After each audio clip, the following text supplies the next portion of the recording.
মাশাল্লাহ, রুটি খুব সুন্দর ফুলেছে, তাই না? রুটি ফুললে কিন্তু নিজের মনটাও কেমন যেন ফুলে যায়, খুশি খুশি ভাব কাজ করে, তাই না আপুরা? আসসালামু আলাইকুম, শখী টুকিটাকির আজকের ছোট্ট একটি মিনি ব্লগে আপনাদের সকলকে স্বাগতম। সবাই কেমন আছেন?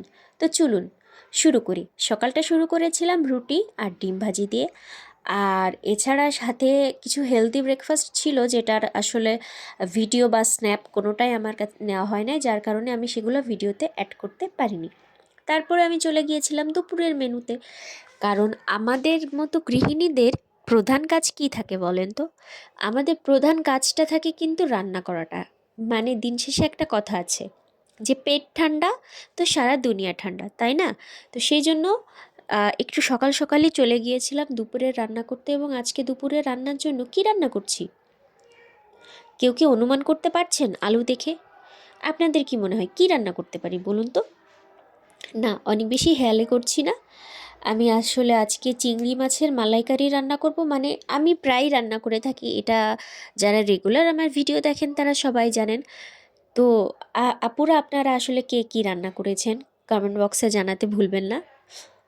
তো তারপরে আমি মাছগুলো খুব সুন্দর করে ভেজে নিয়ে তারপরে এই যে পেঁয়াজ রসুন আস্তে আস্তে করে সুন্দর করে ভেজে নিচ্ছি। এরপরে দিলাম সামান্য আদা বাটা, তারপরে দিব সামান্য পরিমাণে জিরার গুঁড়ো, আর সাথে একটু পরেই দিয়ে দিব একটু গরম মশলা।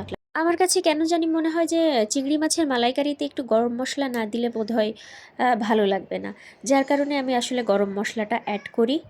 আর সাথে সামান্য মরিচের গুঁড়া দিলাম। কেউ চাইলে শুকনা মরিচও ব্যবহার করতে পারেন, যার যার পছন্দ, সেটা তো আমি সব সময় বলি। আর হলুদ লবণ তো আমি সবসময় দিচ্ছি। হলুদটা আপনারা চাইলে অ্যাভয়েড করতে পারেন, যার যার পছন্দ অপছন্দ, এটা এখানে বলার কিছু নাই। আর আমি সাথে সামান্য আলু অ্যাড করেছিলাম, কারণ যেহেতু এটা খুব বেশি বড় মাছ না, সে কারণে আলু অ্যাড করে নিয়েছিলাম। তো চিংড়ি মাছের মালাইকারি তো ওইদিকে হচ্ছে, এদিকে আমার ব্যবস্থা তো করতে হবে, কারণ আমি তো শাকাশী প্রাণী। আমি যতই মানুষ হই না কেন, আমি তো শাক পাতা খেতে সবজি খেতে খুব বেশি পছন্দ করি। তো নিজের জন্য ভাবলাম একটু শিং মাছ দিয়ে আর 3টা ট্যাংরা মাছ দিয়ে সামান্য সবজি করি। তো সবজির জন্য আসলে আজকে আমি বেছে নিয়েছিলাম লাউ, আলু আর ব্রোকলি। ব্রোকলিটা আমি আসলে আগে খেতাম না, বাট আপনাদের ভিডিও, বিভিন্ন আপুর ভিডিও দেখে আমার কাছে কিন্তু বেশ ভালো লেগেছে, যার কারণে আমি কিন্তু রিসেন্ট ব্রোকলি খাওয়া শুরু করেছি। এবং ব্রোকলিটা না বেশ ভালো, আসলে সত্যি বেশ ভালো। তো মাছগুলো আমি ভেজে নিয়ে আহ, এ সামান্য মশলা দিয়ে কষিয়ে নিলাম। এবার আমি খুব সুন্দর করে সবজিগুলো ঢেলে দেব, এবং ঢেলে দিয়ে এটা আগে আমি বেশ কিছু সময় তেলে নাড়িয়ে চাড়িয়ে আহ, সুন্দর করে হালকা একটা ভাজা দেব, সাথে লবণ হলুদ দিয়ে সুন্দর করে মিক্স করে নিয়েছিলাম।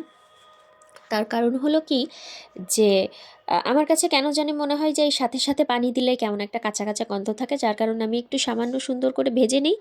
দেন এটা দমে বসিয়ে রেখে যখন একটু মনে হয় যে নিজের কাছে ধরে আসছে, তখন পানি ঢেলে দিই। এই যে রান্না করছি তার মাঝখানে কিন্তু বসে নেই, তার মাঝখানে ঘরের সংসারের মোটামুটি আমি ধোয়া মোছা কাপড় কাচা রান্না করেছি, আর তার মাঝখানে এই সবগুলো কাজ আমি মোটামুটি কমপ্লিট করে ফেলেছি। আর এই যে আমরা 10 মিনিটে 4 মিনিটে ভিডিও দেখাই, আসলে আমরা কি এই 10 মিনিটে 4 মিনিটে রান্না করি? এটা কখনো পসিবল? এটা আসলে কখনোই পসিবল না। আর লাউয়ের তরকারি আমি ইদানিং এরকম রান্না করছি, কেউ চাইলে পেঁয়াজ পোড়াতে ফোড়ানি দিয়েও করতে পারেন, ওটা যার যার ব্যক্তিগত পছন্দ। আপাতত আমি পেঁয়াজ পোড়ার ফুরানিটা দিচ্ছি না, এটা আবার আমার বাবার বাড়ির অঞ্চলে খুব ভালো চলে। আর এদিকে আমার দেখেছেন চিংড়ি মাছের মালাইকারিটায় তেল উঠে গিয়েছে, তেল তেল ভাব। তার মানে কি বলুন তো, এটা হয়ে গিয়েছে। তো আমার রান্না কিন্তু অলমোস্ট কমপ্লিট, এবং পুরাটাই কমপ্লিট। তো আপনাদের সাথে গল্প করতে করতে আমার রান্না কিন্তু শেষ। এই যে আমার নিজের জন্য লাউয়ের তরকারি ব্রোকলির তরকারি শিং মাছ আর ট্যাংরা মাছ দিয়ে, আর সাথে তো কালারটা দেখেন, মাসাল্লাহ খুব সুন্দর হয়েছে না?